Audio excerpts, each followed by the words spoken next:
When it's been about a month now, we were at media days and asked about other guys who could have been an option to go, and Ryan Day says Bennett Christian's been a leader.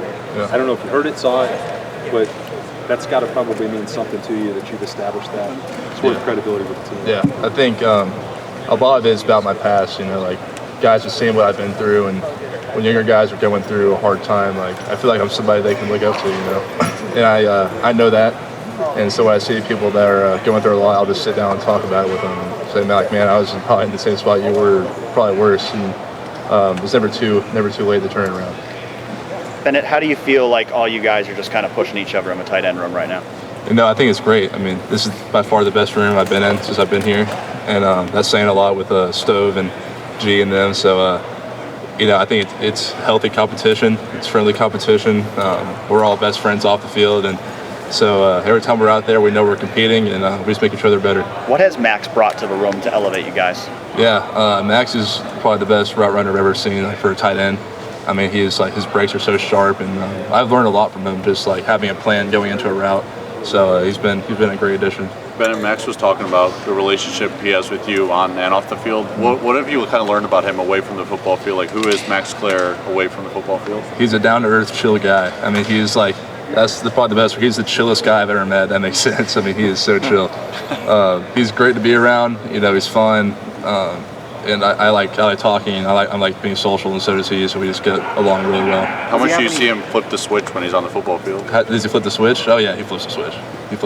Does he have any hobbies that would surprise people? Not that I know of. Not yet. Maybe I didn't get to know him better. I don't know. I mean, you're like the authority on Julian Saints. You're the only one that's ever caught a touchdown pass. Yep, I have that. What are your impressions of him in this training camp, and what do you expect? Yeah, he's enhancing what he did last year, and he came in and was super impressive, and now he's just taking another step. So I'm excited to see what this season Julian has. What makes this the best tight end room you've been part of? I think how deep we are. I think we have 4 or 5 guys that can really just go out and play the whole game, and we would be in a great spot. So it's an advantage for us to not only learn from other tight ends in the room, but to stay fresh, and we can just roll and just roll people off the ball. Yeah, Coach Bailey was saying that. Go ahead. It's just, I like to think so. I might be a little biased. Do you guys talk about that amongst ourselves? We say that we just set the tone. Not only for the offense, but for the team. Like the first play of the game, like the tight ends need to bring the energy. We need to be the ones getting the offense going. Coach Bailey was really talking up all of you guys, but then he said the main leader is you. Yeah. What went into that? What went into you being like the best leader on this team on the tight end room? I think it's just I've been here the longest. I've known Coach Key probably the longest anyone in the room, and so I've built trust with him, and I've grown comfortable leading and speaking out on stuff that's not right, and I know what's right and wrong with our culture, and I think now I'm just more comfortable in calling stuff out and encouraging guys. How much responsibility did you feel with all the veterans who left after last season to feel like it was your time to step up and be a leader? I think it was just natural. There wasn't a time where I was like, oh, this is my time to lead. I just kind of came natural to me. I have a great relationship with everybody in the room, and leading is just it's just kind of part of it. I don't really think about it.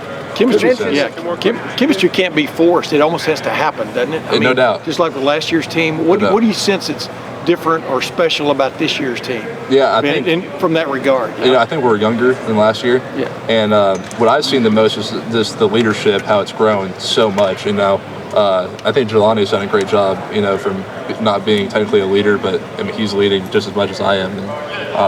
And I think stuff like that, guys are stepping up, and we're growing up a lot. Yeah, name a few more names that you've seen step up. Yeah, from a leadership standpoint. Yeah, I would say my roommate Caden Curry has been phenomenal at leading. Not the obvious ones like Sonny, he's been great, but Carnell has been really good. He used to not be vocal, now he's stepping up, bringing the offense up, which is what we need. He's been really good. What about Julian? Because Will is such a great leader. I know Julian's only a redshirt freshman. How is he stepping into that leadership role as a quarterback? Yeah, Julian's been great. And I'm a cute child. I like messing with Julian and telling him, come on, speak up. But he's been night and day. So I'm proud of Jules. You mentioned advising guys on how to turn things around through difficult times. As you look back on your experience a couple of years ago, being suspended for the season, what was important for you to turn it around and find this positive leadership? What you become now? Well, like I said, sometime in the past, my mindset was so bad at that time. like I was in a dark place, and like I didn't know if I was ever gonna play football here. I didn't know if I was gonna transfer, and that's why I can tell guys that are kind of like might be thinking about that. Like, man, like you have to change your mindset. Like there was just a time I remember, like I told my dad like I don't want to play here, something like that, and he told me no, like you're gonna do it. And I wanted to say like no, you're fine. Let's go somewhere else, but he didn't. And really, my mom too. And so at that point, I changed my mindset that I'm gonna do this to the best of my ability, and I really bought into that. And I didn't worry about anything else, and I just took it one day at a time, and my career changed. Besides your dad, who else helped pull you out of that? My mom. Really? My mom and my fiance now. And anybody around here? Anybody in this program? I didn't really talk to much people about it, Yeah. But it was hard, and my mom, my dad, and fiance. When did you get engaged? Last question. May. Yeah. Okay. Thank you. Thanks, guys. Thanks, Appreciate it man. all.